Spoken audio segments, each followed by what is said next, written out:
다시 한번 짧게 이렇게 좀 읽어드릴게요. 이게 저자는 누군지 모르겠는데 상당히 공감이 가는 그런 내용이에요. 가정의 대표 아버지들, 남자로 태어나 한평생 멋지게 살고 싶었다. 옳은 것은 옳다고 말하고 그른 것은 그르다고 말하며 떳떳하게 정의롭게 사나이답게 보란듯이 살고 싶었다. 남자보다 강한 것이 아버지라 했던가? 나 하나만을 의지하며 살아온 아내와 눈에 넣어도 아프지 않을 자식을 위해 나쁜 것을 나쁘다고 말하지 못하고 아닌 것을 아니라고 말하지 못하는 것이 세상살이더라. 오늘이 어제와 같을지라도 내일은 오늘보다 나으리란 희망으로 하루를 걸어온 길 끝에서 피곤한 밤손님을 비추는 달빛 아래 고달픈 생활에 마음을 조이면 약보다 더 쓴 것이 인생살이더라. 변변한 옷 한 벌 없어도 번듯한 집 한 채 없어도 내 몸 같은 아내와 금쪽하던 자식을 위해 이 한 몸 던질 각오로 살아온 세월. 애당초 사치스러운 자존심은 버린 지 오래구나. 하늘을 보면 생각이 많고 땅을 보면 마음이 복잡한 것은 누가 건네준 짐도 아니건만 바위보다 무거운 무겁다 한들 내려놓을 수도 없는 힘들다 한들 마다할 수도 없는 짐을 진 까닭이다. 그래서 아버지는 울어도 소리가 없고 소리가 없으니 목이 메일 수밖에. 용기를 잃은 것도 열정이 사라진 것도 아니건만 쉬운 일보다 어려운 일이 더 많아 살아가는 일은 버겁고 무엇 하나 만만치 않아도 책임이라는 말로 인내를 배우고 도리라는 말로 노릇을 다할 뿐이다. 그래서 아버지는 울어도 눈물이 없고 눈물이 없으니 가슴으로 울 수밖에. 아버지가 되어본 사람은 안다. 아버지는 고달프고 고독한 사람이라는 것을. 아버지는 가정을 지키는 수호신이기에 가족들이 보는 앞에서 약해서도 울어서도 안 된다는 것을. 그래서 아버지는 혼자서 운다. 아무도 몰래 혼자서 운다. 하늘만 알고 아버지만 아는 땡땡땡땡. 어떻습니까? 눈물 나시나요? 그 아버지란 존재가 그런 겁니다. 동일하게 하늘에 계신 우리 아버지도 이런 분이시죠. 자, 이제 오늘 이제 기도 시리즈 세 번째 시간으로 제가 말씀드릴게요. 이제 아마 오늘 말씀드리는 이 기도의 내용이 아마 가장 무거우실 거예요. 내용 자체가. 근데 무거울지라도 정말로 중요한 거거든요. 20세기의 이제 미국 분인데 이분은 참 특이한 어떤 이력을 가지신 분이에요. 에이든 윌슨 토저라는 분이 계시는데 성경학자거든요. 근데 토저라는 분이 계시는데 이분이 사실 어떤 정식 교육을 통해서 어떤 성경을 알고 그런 분이 아니고 이제 세상적으로도 석사, 박사 이런 식으로 교육을 받으신 분이 아니고 사실은 너무 집이 가난해가지고 펜실베니아 아주 가난한 농부의 아들로 태어났거든요. 그래서 정식 교육을 받지 못했어요. 학교를 안 보냈으니까 부모들이. 그런데 이제 그런 환경에도 불구하고 자기 스스로 이제 노력을 통해서 이제 학교 교육 과정을 마치고 성경도 이렇게 공부하고 해서 그래서 이번에 이제 일컫는 별명이 있는데 20세기 선지자다 이런 별명이 있어요. 그분이 이제 이런 강조했던 성경에 대한 가르침이 뭐였냐면은 하나님의 깊은 지식을 알아가는 것에 그리스도인은 정말로 초점을 맞춰야 된다 이런 말씀하셨고 그리고 또 한 가지 강조했던 것은 내면의 삶에 대해서 계속해서 그리스도인은 개발을 시켜야 된다 이것을 강조하셨는데 이제 이분이 이제 그 책에서 하신 말씀 또 일부분만 제가 인용을 해서 말씀드릴게요. 뭐라고 했냐면 기도하는 그리스도인은 사단이 통치에 계속적인 위협이 된다. 초신자가 무서운 적이 되는 것을 늘 방해하려고 한다. 사탄이요. 그리고 그리스도인이 영적으로 그리고 평강 가운데 기쁜 삶을 살지 못하도록 계속해서 방해한다. 싸움을 중단한 그리스도인은 더 이상 괴롭히지 않는다. 이런 기록을 남기셨는데 아주 지당한 말씀이죠. 이제 이분이 그래서 이런 내용을 쭉 쓰시고 나서 기도에 대해서 말씀하셨거든요. 그래서 이제 기도는 보면 사실은 왜 우리로 하여금 기도하기를 원하시는가 여러 가지 이유가 있잖아요. 첫 번째, 두 번째 시간에 제가 말씀드렸듯이 있지만 그 중에서도 정말로 가장 중요한 이유는 뭐냐면 기도를 통해서 이 세상에서 악한 세력과 대적해서 영적인 싸움을 하라고 하신 거예요. 그게 이제 에베소서 6장에 있는 말씀인데 한번 보겠습니다. 에베소서 6장.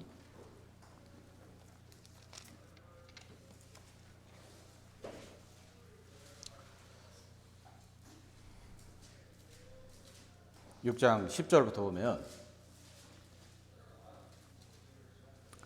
정말로 이게 이제 마지막으로 이런 얘기죠. 형제들아 너희가 주 안에서와 그 힘의 능력으로 강건하여 지고 그렇죠?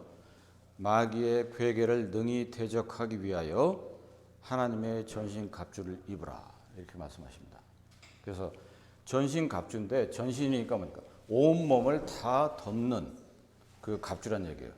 그러니까 전쟁터에 나가서 보면 뭐 영화라든가 뭐 동서양을 막론하고 그 군사들이 중무장하게 되면 거의 이제 온 몸을 막잖아요. 투구 쓰고 여기 가슴팍에다가 흉배 붙이고 그리고 이제 그 무릎에도 뭘 댄단 말이죠. 신발도 마찬가지고 정화리도 마찬가지고 허리띠는 물론이고 그것을 이제 비유해서 이제 그 당시에 그 로마 군병들의 무장한 것을 지금 비유로 들어서 사도 바울을 통해서 이제 말씀하시는 거예요. 그래서 중요한 것은 뭐냐면 전신 갑주인데 그것이 무슨 전신 갑주냐? 하나님의 전신 갑주라는 거예요. 우리 스스로가 아니고. 그리고 10절에 보시면 유심히 보십시오. 주 안에서와 그 힘의 능력으로 강건하여 지고 이렇게 돼 있어요. 그러니까 그리스도인이 강건해질 수 있는 것은 우리 스스로의 능력으로 힘으로 되는 건 절대 아니에요. 즉 주님의 능력을 힘입어서 저희들 사실은 강건해질 수 있는 거거든요. 그래서 하나님의 전신 갑주를 입어야 되는데 그 입어야 되는 이유는 뭐냐면 11절에 후반에 보면 이렇게 돼 있죠. 우리말은 이제 전반으로 돼 있는데 마귀의 괴계를 능히 대적하기 위하여 이겁니다. 이제 우리말로 이제 그 어려운 한자로 괴계로 이렇게 번역이 돼 있는데 그 영어로는 wile이거든요. wile, 뭐 crafty planning 뭐 이런 건데 그러니까 그것을 조금 이제 원어로 좀 설명을 해드리면 그 마귀의 괴계인데 그 괴계가 뭐냐면 교묘한 방법으로 컨트롤한다는 거예요. 통제한다는 거예요. 그리고 교묘한 방법으로 나를 설득하고자 한다는 거죠. 그런 것에 넘어가지 않고 똑바로 서 있기 위해서는 결국은 하나님의 전신갑주를 입어야 된다. 이렇게 이제 말씀하고 계시는 것입니다. 이제 그 이하를 쭉 읽어보면 우리에게 너무도 잘 알려진 구절이잖아요. 12절을 보면 우리의 씨름은 혈과 육에 대한 것이 아니요 정사와 권세와 이 어둠의 세상 주관자들과 하늘에 있는 악의 영들에게 대함이라. 그러니까 분명히 말씀한 것은 뭐냐면 우리가 싸우는 이 전쟁은 영적인 전쟁이라고 하는 거예요. 그런데 이제 우리는 여러 가지 이유로 인해서 이것을 잊고 지낼 때가 상당히 많이 있어요. 그러니까 영적인 전쟁이니까 우리 눈에는 보이진 않아요. 보이진 않는데 이 악의 세력이 교묘한 방법으로 괴계죠. 교묘한 방법을 통해서 우리의 생각을 흐트러뜨리거나 생각을 방해하거나 생각을 집어넣는 거예요. 그래서 그 복음서에 보면 그 가란 유다의 머릿속에 사단이 예수를 팔려고 하는 생각을 집어넣었더라. 이렇게 이제 기록이 되어 있어요. 그러니까 우리가 잘 방비하지 않으면 이 악의 세력은 사탄은 우리의 생각까지도 통제를 한다고 하는 거예요.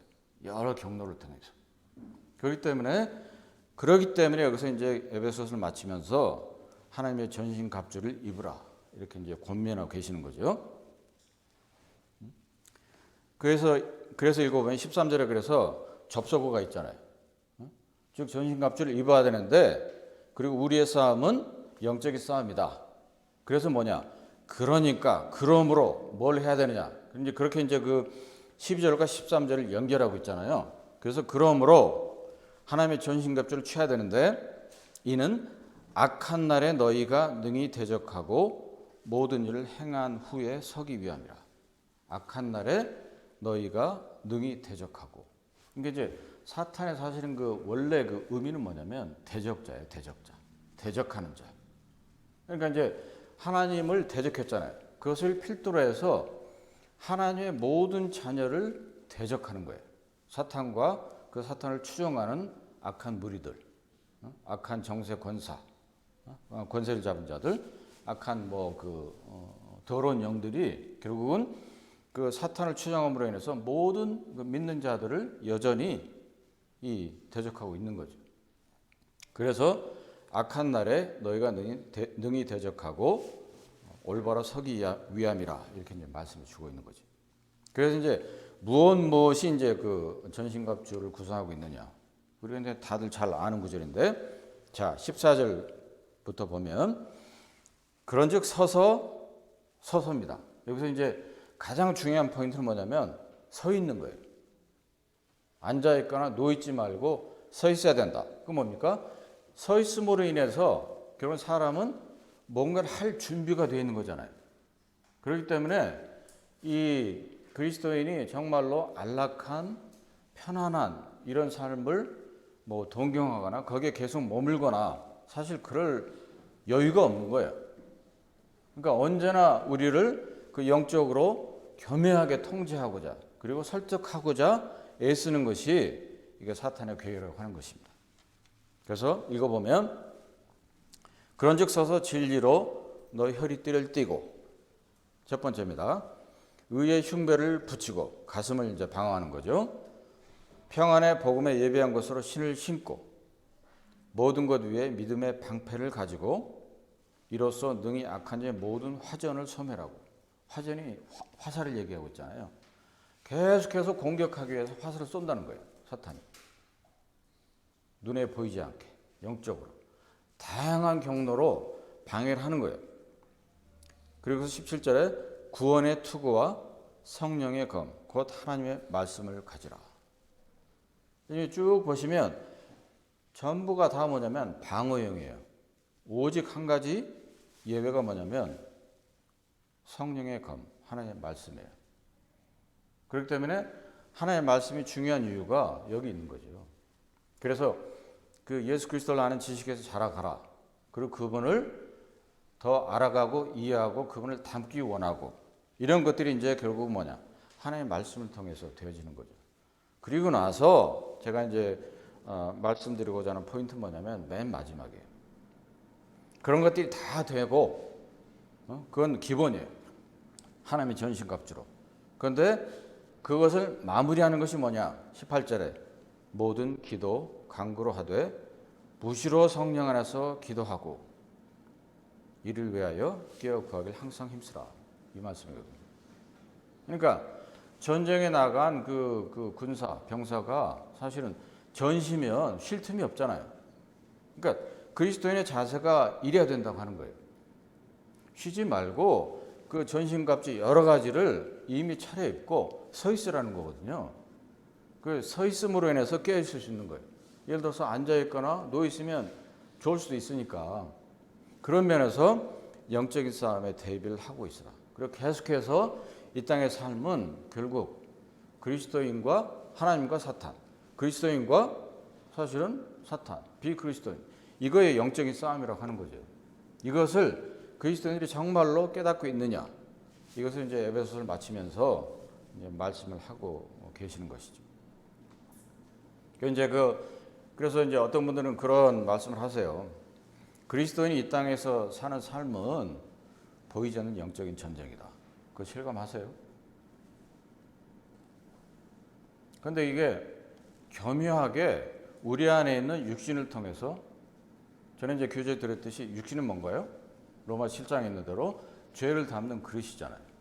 그런데 이전에 우리 육신 가운데 여전히 남아있는 죄의 습관, 죄성이 결국은 그 빌미를 제공하게 되고 유혹에 들게 하고 그런 것들이 결국 이제 악한 세력으로부터 오는 거지. 그래서 예를 들어서 나로 하여금 평강을 갖지 못하게 하고 기쁨을 누리지 못하게 하고 그리고 예를 들어서 가족 간에 불화가 생기게 하고 교회 내에서 어떤 그 분란이 생기게 하고 이런 것들이 그냥 어떤 사람과 사람 사이에 어떤 갈등이나 문제로만 인식하기보다는 우리가 이런 것들을 볼 수 있는 영적인 눈이 있어야 된다 하는 거예요. 그래서 이제 그 우리 주님의 어떤 기도하는 모습 정말로 우리가 이제 본받아야 되는데 또 이제 어떤 분은 이런 얘기를 하세요. 기도의 응답은 기도하는 사람들의 몫이다. 그렇죠. 기도하지 않으면 기도의 응답 자체를 기대할 수가 없죠. 그리고 또 이제 어떤 분들은 또 말씀하기를 뭐라 그러냐면 그리스도인이 기도를 시작하면 그 시작하는 즉시 그 사탄은 괴로워한다. 그리고 그 기도가 주님 앞에 올려지는 참된 기도가 되지 않도록 계속해서 진행되는 것을 막으려고 힘쓴다는 거예요. 그리고 기도하는 삶이 스탑이 되면 결국은 뭐냐? 그 사탄이 이기는 것이다. 이런 말씀도 하신 분들이 있는데 지당한 얘기죠. 그래서 우리 주님께서 어떻게 기도를 하셨느냐? 우리 주님의 기도 모습 사실은 롤 모델이잖아요. 그래서 주님께서는 새벽 미명에 일어나셔서 항상 기도를 하셨어요. 마가복음 1장에 보시면 하루를 시작하시기 전에 기도하셨어요. 그리고 평소 습관대로 습관을 쫓아 기도하셨다. 이렇게 이제 복음서에 기록이 되어 있고, 그다음에 그 죽으시기 전날까지도 기도하셨고, 심지어는 십자가에 달리셔서 또 기도하셨어요. 저들의 죄를 사하소서 알지 못하니이다. 끝까지 그 목숨을 내어 주시기까지 아버지께 기도하고 의탁을 하셨던 거죠. 그리고 이제 그 첫 번째 시간에 제가 말씀드린 것 같은데 사도 바울의 기도. 사도 바울도 보면 서신서를 보면 그야말로 기도에 창념했던 그런 분이었어요. 그래서 성경에 나와 있는 모든 훌륭한 믿음의 삶을 살다가 간 성도들 보면 다 어떻게 보면 기도에 용사였었어요. 그러니까 그들은 이 기도가 단순히 어떤 습관적으로 내가 바라는 것을 아버지께 원하는 그런 것이 아니고 이 땅에서 정말로 하나님의 자녀로서 주님 안에서 강해지고 그리고 이 영적인 싸움에서 승리할 수 있는 어떤 중요한 하나님께 주신 특권으로 보셨다고 하는 거죠. 그런데 실제로 이제 우리 이 삶을 살다 보면 우리로 하여금 기도에 집중을 못하게 하는 많은 장애물들이 있잖아요. 많이 있어요. 현대사회는 더 그래요. 그래서 그 장애물들 한 10가지만 좀 말씀드리고, 그것을 이제 10가지 우리가 알고 일단 알아야 되니까 장애물을. 그 장애물을 우리가 스스로 어떻게 개선해 가거나 해결해 갈 것인가 이렇게 좀 말씀드리도록 하겠습니다. 자, 첫 번째 장애물. 이제 이런 경험들을 많이 하셨을 거예요. 저도 이제 그런 경험들을 했어요. 뭐냐면 이거 내가 뭐 기도해봐야 하나님께서 이걸 들으실까? 그래서 이제 믿음에 관련된 얘기예요. 그리고 그 성경에 나와 있는 많은 그 기도의 용사들만 믿음이 좋은 그런 사람들에게만 하나님께서 기도 응답을 하셨을 거야. 이런 어떤 선입견을 갖는 거예요. 이것이 사실은 굉장히 안 좋다는 거죠. 한번 기도해봐야 별것도 없을 거야. 이런 생각들. 그것은 이제 굉장히 그리스도인으로서는 좋지 않는 자세라고 하는 거죠. 그건 첫 번째. 그다음 두 번째. 게을리지 말아야 된다는 거죠. 게으르지 말아야 된다. 이제 그 자문에도 보면 자문 19장에 게으름에 대해서 자문의 여러 구절을 통해서 보면 이 하나님의 자녀가 게으르면 안 된다. 말씀하고 계시죠? 그리고 이제 주님께서 그 비유로 말씀하시면서 한 달란트 받은 사람이 뭡니까? 그 숨기고 있었잖아요. 그래서 이제 그 책망하시는 그런 비유가 있는데, 그래서 게으르지 말아야 된다. 즉 그리스도의 삶 자체가 사실은 게으르면 이 영적으로도 사실은 게으를 수밖에 없어요. 그렇기 때문에 항상 그리스도인은 뭡니까? 깨어 있어야 되고 부지런해야 되고 그리고 뭔가를 열심히 해야 되는 거죠.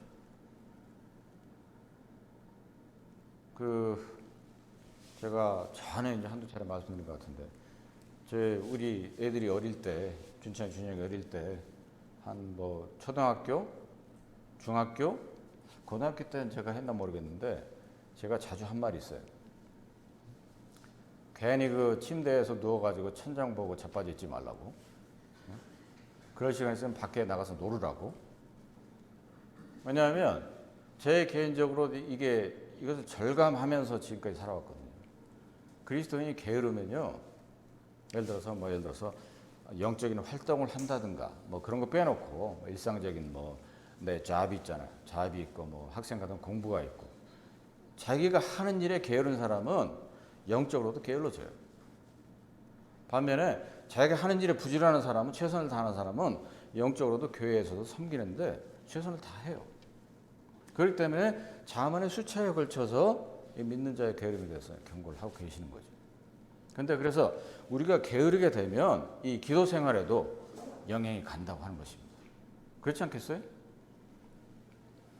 그 다음에 세 번째, 이게 이제 요즘 그 현대 사회인들의 문제인데, 너무 바빠요. 할 일이 너무 많아. 옛날에 예를 들어서 뭐 농경시대 같은 경우는 별로 뭐 논이나 밭에서 일하고 나면 그렇게 저녁에는 좀 쉴 수 있었죠. 몸은 뭐 힘든다 할지라도. 그런데 요즘은 되게 바빠요. 그 다음에 우리의 어떤 그 관심을 빼앗는 그 유혹들이 너무나 많아요. 뭐 TV 프로그램, 오락 프로그램, 뭐 전화기, 그런 애들 많으시죠? 내가 성경을 묵상을 해야 되는데 마음은 굴뚝 같은데 내 손에는 셀폰으로 인터넷 서치하고 있고, 그런 경험들 많이 하시잖아요. 이제 그런 것들이 이제 우리가 절제할 필요가 있다고 하는 거예요. 그래서 이제 성령의 그 9가지 열매 중에 하나가 자기 절제가 포함이 되거든요. 이 자기 절제가 상당히 어려워요. 그런데 이런 분주함 가운데서도 내가 별도로 하나님의 말씀을 묵상하고 기도하는 시간을 가져야 된다라고 하는 것입니다. 그것은 이제 우리가 어떻게 잘 관리하느냐. 그래서 이제 에베소 5장도 보면 세월을 아끼라 이렇게 번역이 되어 있어요. 근데 사실 그 원어상의 의미는 뭐냐면, 주님께 집중하기 위해서, 집중하는 시간을 만들기 위해서 내가 딴 데 쓸 시간을 희생해야 된다, 이런 의미가 있거든요. 그래서 사실은 세월을 아끼라라는 그런 의미가 아니고 redeem the time이에요. redeem 뭐냐면 뭔가 희생을 해서 뭔가를 해야 된다, 이런 의미를 갖고 있는데, 그러니까 뭔가는 내가 주님께 집중하는 시간을 갖기 위해서는 뭔가를 내가 다른 걸 하지 말아야 돼요. 근데 이제 우리의 삶을 한번 쭉 이렇게 돌아보자고요. 매일의 삶이 과연 내가 쓸데없이 낭비하는 시간이 얼마나 많은가. 저 개인적으로 돌아보면 그럴 때가 종종 있어요. 괜히 쓸데없이 뭐 뉴스 읽어보고. 근데 물론 중요한 뉴스는 우리가 알고 살아야 되지만 기타 등등 뭐 스포츠 뭐 이런 잡다한 그 얘기는 우리의 삶하고는 전혀 관계가 없어요. 그런데 우리가 너무 그런 데 시간을 쏟는다는 거죠. 관심을 빼앗긴다. 그러다 보면 우리의 정신이 혼란해져요. 그것이 아까 에베소서 처음에 제가 말씀드린 그거예요. 교묘하게 통제한다.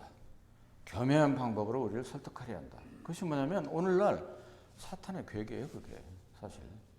근데 그런 인식을 우리가 영적인 인식을 하고 있느냐 아니냐, 이것을 우리 모두가 생각을 해봐야 된다고 하는 거예요. 그 다음에 네 번째, 우리의 삶이 너무 풍요로워요. 안락해. 그리고 불편한 걸 싫어해. 우리 이제 캠프 얼마 이제 안 남았는데, 그 캠프에 이제 라찌에 주무시는 분들은 그래도 편해요. 제가 작년에 처음으로 이제 라찌에서 잡았는데 편하더라고요. 그전엔 저 캐빈에서만 잤는데 캐빈에서 한번 주무셔 보십시오. 이번에 이제 손님들이 많이 오셔서 아마 우리 모임의 그 성도들은 전부 다 아마 캐빈으로 가셔야 될 거예요. 라찌에 주무셨던 분들 한번 경험해 보세요. 그 캐빈에 자면요 되게 불편해요. 코를 고시는 분들이 왜 이렇게 많은지. 그리고 샤워장도 어떻게 좁은지요. 근데 아무튼 이 풍요함과 안락함에 우리가 젖어 있다. 젖어 있어요. 이제 구약에서도 여러 군데에서 이제 그 풍요함과 안락함에 대한 경계를 말씀하고 계시고, 이제 사도 바울께서도 빌립보 4장에 그리스도인이라고 한다면 배고픔에도 궁핍함에도 부유함에도 환경에 관계없이 주님 앞에 바로 서 있어야 된다, 이런 말씀하셨는데 사실 쉽지 않아요.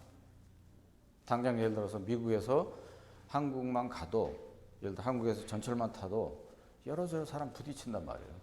이 문화가 다르기 때문에. 미국은 부딪히면 I'm sorry 그러잖아요. excuse me 하는데 한국은 전혀 그거 없어요. 그냥 치고 막 지나가요. 그럼 길거리 뭐 침 팍 뱉고 가는 사람도 많고. 근데 이제 그런 것들이 뭐냐면 어떤 환경에 있다 할지라도 우리가 사실은 이 그리스도인은 적응할 수 있어야 돼요. 불평불만이 없이. 불평한다는 건 뭐냐면 우리가 너무 그동안 풍요와 안락 가운데 젖어 있었다고 하는 증거죠. 반증이죠. 그러니까 기도하는 삶도 사실은 이게 쉽지 않아요. 별도 시간을 내서, 그리고 무시로 성령 안에서 기도하라고 말씀하시잖아요. 그것이 이제 통성으로 내는 그 기도, 교회에서 공적으로 하는 기도 집회, 이것도 포함하지만 운전하다가 먼 일 하다가 문득문득 기도하는 거죠. 통성으로는 아니지만 그것이 이제 무시로 성령 안에서 기도하라는 그런 가르침인데, 그런 상태가 되려면 우리가 풍요함과 안락함 가운데 젖어 있으면 안 되겠죠. 그 다음에 다섯 번째 장애물, 세상에 대한 욕심이 많아요. 야고보서 4장에 있는 말씀대로 너희가 구해도 받지 못하는 것은 뭐냐? 정욕에 쓰려고 잘못 구했으니까 그런 것이다, 이런 말씀하시죠. 이 세상에 대한 관심과 욕심이 많으면 결국 뭡니까? 자기 중심적으로 돼가요. 사람은 이기적이 될 수밖에 없고, 꼭 이게 돼야 되는데, 이걸 얻어야 되는데, 내가 이것을 구하면 하나님께서 들어주셔야 되는데, 이렇게 돼 가는 거죠. 그럼 그것이 과연 합당한 기도의 자세겠느냐라고 하는 것입니다. 물론 이제 우리에게 주신 일에 대해 최선을 다해야 돼요. 그거는 우리 모두가 다 제사장이니까, 제사장이 하는 일은 다 거룩하잖아요. 열심히 하고 최선을 다해야 되는 건데, 다만 명심해야 될 것은 내가 하는 일을 통해서 나의 개인적인 어떤 영달과 개인적인 욕심을 충족시켜야지, 이것은 잘못된 자세입니다. 그렇게 되면 뭐냐면 하나님께 내가 드려지는 기도의 질이 변질이 돼요. 그 첫 번째 시간인가요? 제가 말씀드렸죠. 영적으로 성숙한 사람일수록 기도의 내용이 달라질 수밖에 없어요.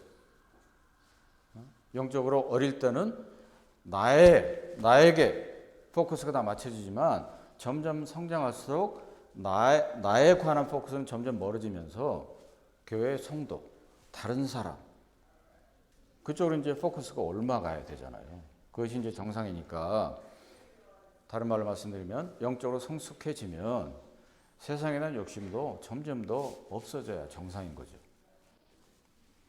자, 그 다음에 여섯 번째 장애물, 우리의 감정의 문제예요. 감정. 미움, 시기, 원망, 짜증, 이런 것들이 뭡니까? 우리의 기도를 방해하는 거예요.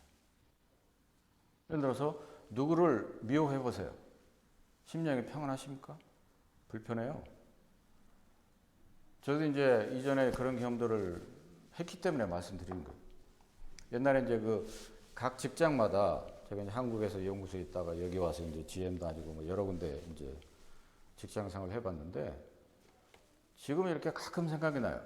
각 직장에 있을 때마다 정말로 싫어하는 사람이 꼭 한 명씩은 있었어요. 그 뭐 좀 속된 말로 진상이라고 그러잖아요. 그래서 요즘도 이제 가끔 그런 생각이 나요. 이전 예를 이제 생각해 보면.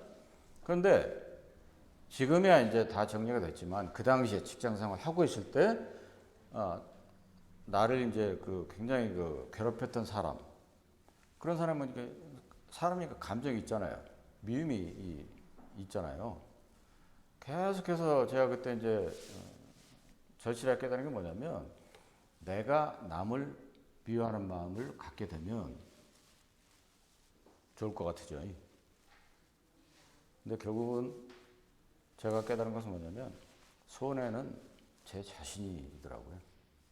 특히 그리스도는 마찬가지. 누구를 미워하게 되면 그 미움이 어떻게 됩니까? 눈덩이처럼 불어나요. 그렇죠? 온갖 상상을 더하죠. 그러다 보면 결국 그 치명상을 입는 것은 그 사람이 아니고 본인이라는 거죠. 그렇기 때문에 미워하는 마음, 또 시기하는 마음, 원망하는 마음, 짜증내는 거, 이런 거 갖지 마시기 바랍니다. 그것은 뭐냐면 갈라디아서 5장에 있는 대로 육체의 일이에요. 육체의 결과물이에요. 우리 육신의 결과물이에요. 그런 것에서 넘어가지 마시죠. 설사 나를 해코지하는 사람이 생긴다고 해도 그냥 그것을 주님 안에서 풀려고 노력을 해야 된다고 하는 거죠. 나를 짜증나게 하는 사람이 있다. 저 사람은 그렇게 생겨 먹었나 보다. 그리고 넘어가세요. 넘어가시고 그 잘못된 감정이 나를 더 이상 통제하지 않도록 하는 게 중요하다고 하는 거죠. 그런 것들도 결국 뭐냐면 사탄의 교묘한 통제예요. 나를 영적으로 평안한 삶을 살지 못하도록 계속해서 방해하는 거예요. 그래서 그 아까 서두에 말씀드린 에이든 윌슨 토저라고 하신 그분이 하신 말씀, 사탄의 목적은 뭐냐? 그리스도인이 영적으로 평안하게 기쁜 삶을 살지 못하도록 계속해서 방해한다. 그러니까 이제 그런 잘못된 감정으로 인해서 내가 괴로울 때 한번 생각해 보세요. 이것을 그냥 저 사람이 나를 해코지해서 내가 괴롭다 이렇게 생각하지 마시고, 그리스도인의 시각은 어떻게 봐야 되냐면, 악한 세력이 나를 흔들고 있구나 이렇게 생각하세요. 그러면 정신이 번쩍 들 겁니다. 정신이 번쩍 들고 주님 안에서 강건해지는 거예요. 그래서 be strong in the Lord 이렇게 돼 있잖아요. 주님 안에서 강건해질 수 있는 거예요. 주님의 능력으로. 그러니까 우리의 관점이 어떤 사람 사이의 개인과의 관계, 갈등 이런 것들을 통해서 어려움이 있을 때 그것을 그냥 나와 그 사람 사이의 관계가 잘못되어서 생겼다고 보면은 사실 그 해결하기가 쉽지 않아요. 왜? 사람의 감정이 있기 때문에. 그걸 쉽지 않은데 이것을 조금만 한 단계 높여서 생각을 해보자는 거죠.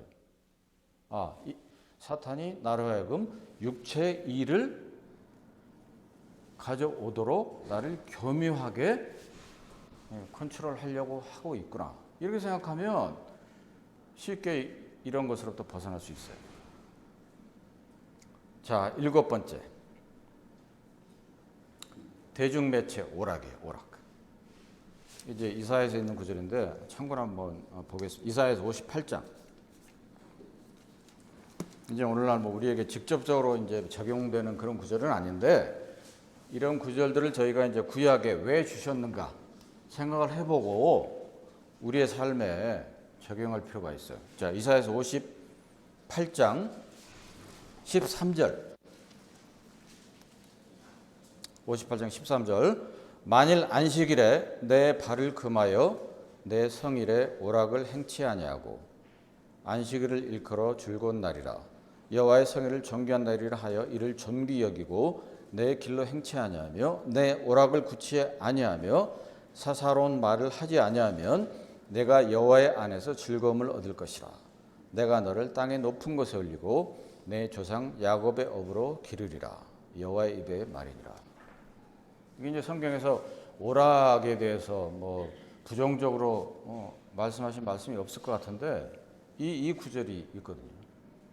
여기는 이제 물론 그 당시 이제 유대인들에게 그 안식일에 대해서 말씀하고 있지만 이 구절의 교훈을 오늘날 교육 가운데 있는 우리에게도 적용할 수가 있는 거예요.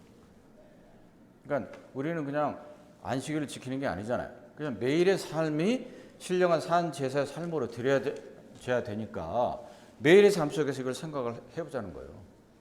과연 나의 삶이 물론 이제 뭐 몸이 피곤하고 쉼을 얻을 때 오락이 필요하죠. 어떤 생활의 활력소로서 쉼을 얻기 위해서. 그렇지만 그 오락이 나를 붙잡아 가지고 영적인 일에 전념하지 못하게 한다. 이건 문제가 있는 거잖아요.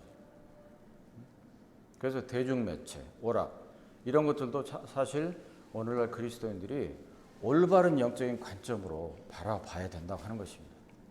너무 거기에 빠지지 말고 들어가지 말고 나의 어떤 영적인 삶을 방해하지 않는 선에서 그것을 어떤 그 쉬는 차원에서 이것을 활용을 해야지 거기에 빠져가지고 뭐 예를 들어서 뭡니까 하도 그 한국 보면은 그 TV나 무슨 뭐 인터넷 채널 이런 게 많잖아요. 독립된 채널. 그래서 무슨 뭐 드라마도 엄청 많이 하고 미국은 그렇지 않은데 너무 이게 저기 뭡니까 이 문화적으로 한국은 이 그리스도인들의 관심을 빼앗는 그런 대중 매체 오락이 많아요.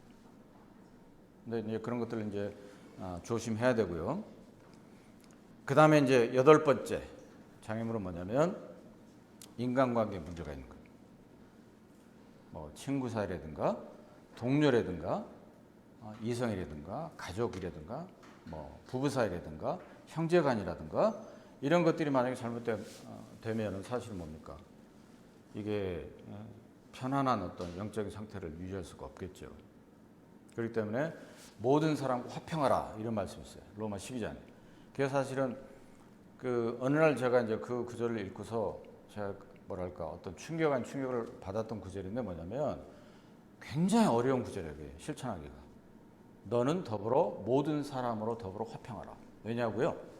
한국에서는 그나마 좀 그게 어떤 실행면에서 쉬운 편인데 미국은 진짜 어려워요. 제가 이제 처음에 이제 여기 이제 공부하러 와가지고 다양한 그 출신 배경의 학생들하고 이제 같이 클래스를 듣잖아요. 그리고 뭐 숙제도 같이 하고 턴 프로젝트도 같이 하고 하는데 각 나라에서 온 애들마다 다 다르잖아요. 민족성이라는 게 있거든요. 근데 그들과 처음에 그 뭐랄까 조화롭게 뭔가 일을 하는데 굉장히 어려움을 겪었어요. 그런 것도 있고 그다음에 이제 그 미시간에 살 때 이제 그 GM에서 회사 생활할 때 거기도 마찬가지로 다양한 그 나라에서 온 그 사람들하고 일을 할 때도 상당히 그 어려움들을 겪었는데 그래서 그 로마 12장의 18절에 있는 말씀 더불어 모든 사람들과 더불어 화평하라. 이게 참 쉽지 않습니다. 그 화평이 깨지게 되면 그 사람 사이의 관계가 사실 어긋나게 되는 거죠. 이 그리스도인들도 이런 것들을 잘 생각을 해야 된다. 다만 여기서 이제 첨언해서 이제 말씀드릴 것은 제가 이제 청년들에게 이제 자주 하는 그 얘기인데 그런 직장이나 학교나 이런 환경에서 여러 사람들, 개성이 다른 사람들, 배경이 다른 사람들, 이런 사람들과 잘 지내는 법을 배울 필요가 있다고 하는 거죠. 그것이 결국 뭡니까? 그런 세상에서의 그런 조직사회에서 그런 그 경험들은 결국은 영적인 섬김을 위한 훈련장이라고 하는 거죠. 그 다음에 이제 9번째로 가면 우리가 이제 죄 가운데 있을 때. 그 이제 요한일서 3장 21절에 있는 말씀인데 자, 한번 보겠습니다. 요한일서 3장.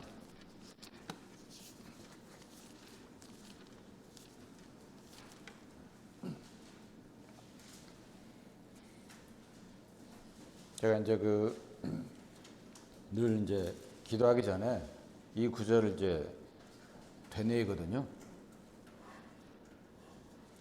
3장 21절.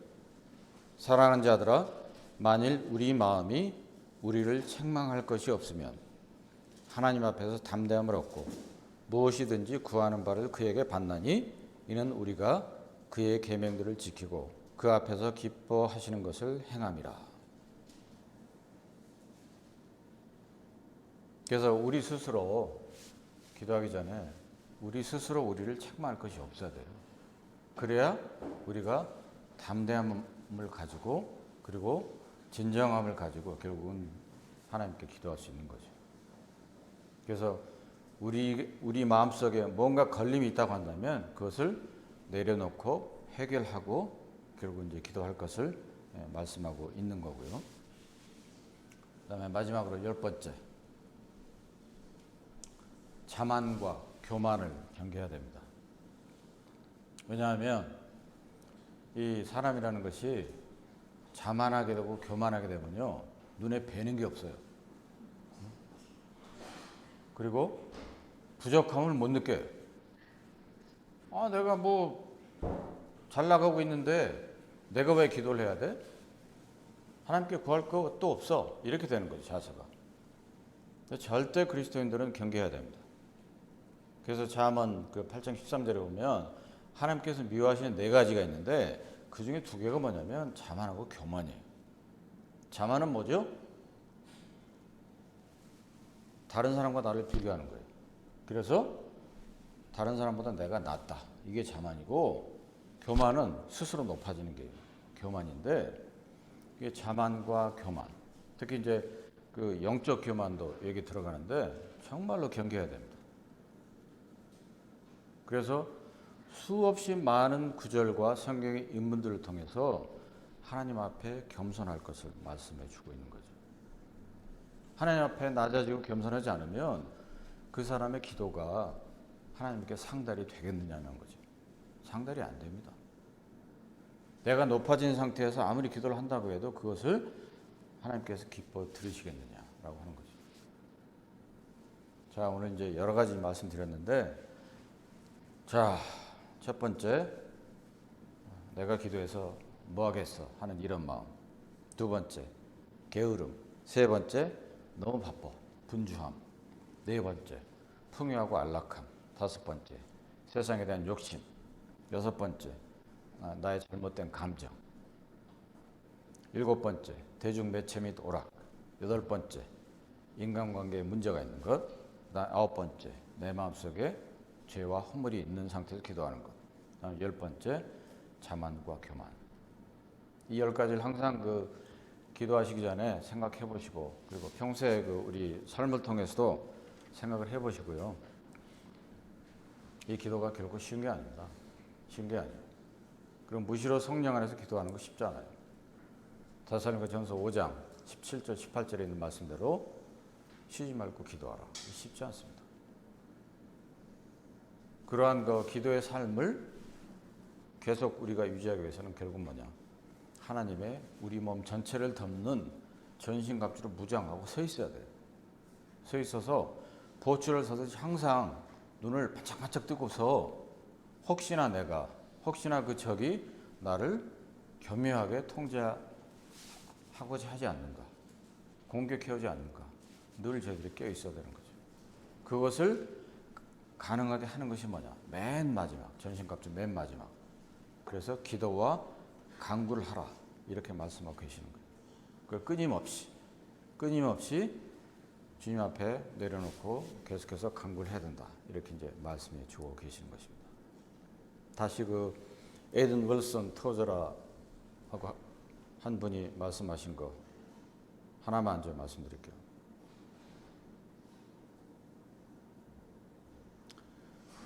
기도의 싸움을 중단한 사람은 사탄이 더 이상 괴롭히지 않는다.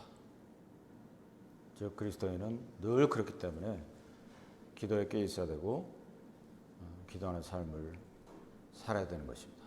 네, 기도하겠습니다. 아버지 하나님, 참으로 감사의 영광 경배를 올리옵나이다. 저희들의 예배를 또 기뻐 받으심을 감사드리옵고, 또 이렇게 다시 한번 기도에 대해서 말씀하심을 감사드립니다. 저희들이 정말로 참 주님 안에서 주님의 능력으로 강건토록 도와주시고, 늘 언제나 이 땅의 삶이 혈과 육에 대한 싸움이 아니고 영적인 싸움인 것을 참 절감케 하시고, 하나님의 전신갑주를 입고 늘 서서 이 악한 영들에게 대적할 수 있도록 도우시고, 정말로 무시로 성령 안에서 기도하는 저희들이 될 수 있도록 인도하옵소서. 귀하신 말씀 인도하심을 감사드리옵고, 존귀하시고 살아계시고 다시 오실 우리 주 예수 그리스도로 감사하며 기도합나이다. 아멘.